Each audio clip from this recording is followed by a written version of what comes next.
kita masih harus pemurnian tuh, Sang Kristus di mana fungsinya? Memberi Anda hidup itu. Anda mati karena dosa mortal, Anda bertobat, Anda dikasih lagi hidup karena hidup itu oleh Sang Kristus. Karena penebusan Sang Kristus memberikan hidup. Gereja Katolik yang satu dan kudus dalam perjalanannya banyak sekali mengalami skisma.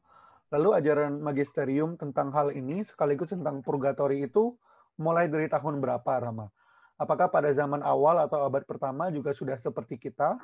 Atau Ya, setidaknya sampai saat konsili ekumenis pertama? itu Begitu, setelah Rama. skisma, ajaran tentang purgatori. Namun maksudnya begini, itu bukan berarti itu ajaran baru, itu sudah tersimpan ada.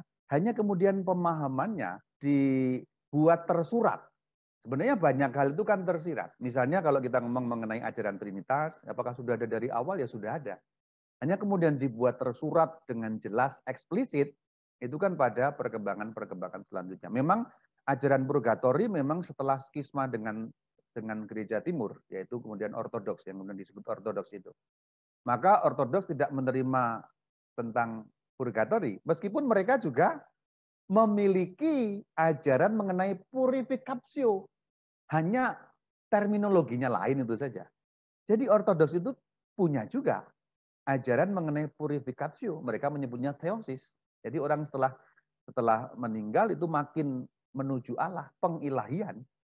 Jadi sebenarnya ini persoalan terminologi. Orang banyak ribut dikira mengenai substansi, padahal ya tidak. Artinya ada hal yang paralel, hanya namanya berbeda, cara menalarnya berbeda, itu saja sebenarnya.